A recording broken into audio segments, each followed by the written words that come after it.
mga ka-EA, so for today's video, so magpapalo-play tayo ngayon Wednesday morning, basketing ng ating second to the last training para sa ating SDR bago mag first lap derby ng Old Bird. Ayan, so shoutout nga pala Kalapatids, Bleeder and Flyer Mix. Ayan, good morning Sir Ronald Gonzales. Ayan, Advanced Racing Pigeon Technology, yan yung gamit natin patuka dito. Tapos kamustahin natin yung ating mga ipipedering by Sunday. So nagkating ako ng mga bagwis nila yung 8, 9, 10 nung nakaraang araw, parang 5 days ago. So may nag-comment, sabi 7 days minimum daw para magpasingaw. So gagawin natin yun. Maraming salamat dun sa nag-comment.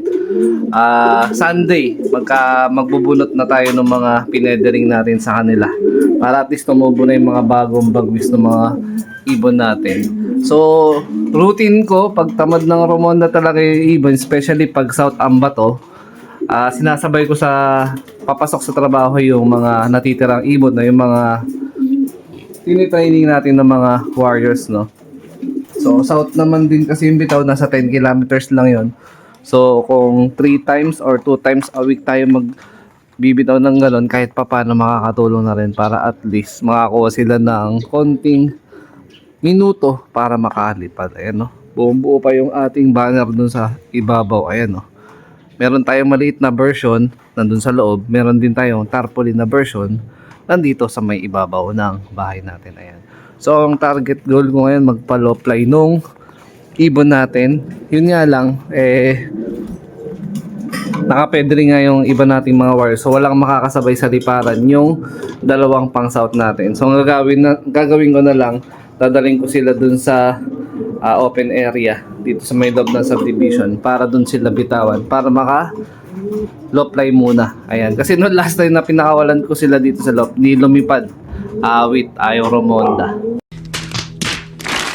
Last time ng club training natin, ito late siya, siguro mga 1.5 hours, no?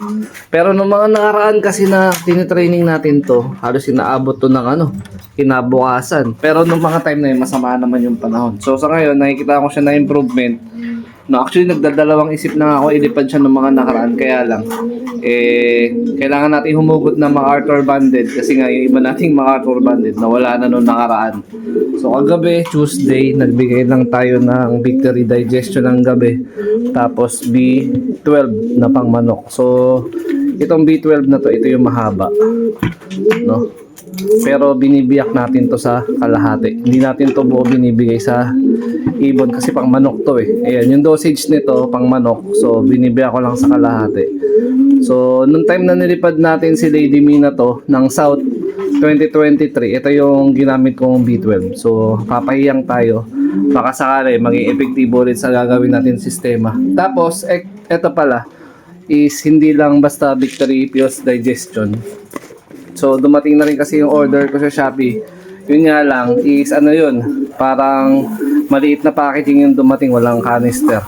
So ito yung luma natin na Victory Digestion. So konti na lang yan, pero meron tong laman na geliwang o power pills, no? Product pa din ng yun, ng Victory.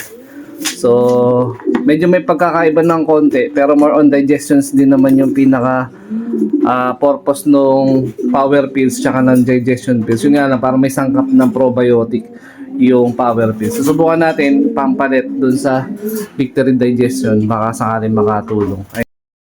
So nung last time na nagsisimula pa lang tayo ng club training, noong pinakilala ko sa inyo yung Team South natin, 5, no? Dito yun sa may mismo open area. So sa pagkakataon na to, 2 na lang ang naiwan natin na Team South o SDR, MacArthur banded natin, Kalapatids, no? Yan. Ito yung namin, isa dun sa 3 na basketball court dito sa loob ng sub. So yan, pagkagabi may mga nagtitinda dito ng mga pagkain dito sa may open area. Dati puro talahib dito eh. Kung naaalala ng mga dati natin mga matatagal ng followers, tagapanood. So this time may mga nagtitinda na dito. Pero hapon hanggang gabi sila dito, no? Ayan. So ito yung area namin. dito sa sub. Ito yung ating ano. Tapos may nagsusumpa pala doon, no, sa may kabila. Kaya medyo maingay. Yan. So, papaloplainan tayo dito. Pero hindi ako nag-expect na lilipad sila na mahaba. Kagaya na sabi ko, tamad ng Ramonda yung mga wires natin. So, dagdag effort na lang sa pagtos. Tapos, yun nga, yung club training, napaka-importante. So, sana ito na titira na dalawang training, wala na mawala dito. Kasi parehas MacArthur banded na itong naiwan natin, mga kalapatids na area. So, team summer natin, binubuo ng 6 na ibon yun. Ayan.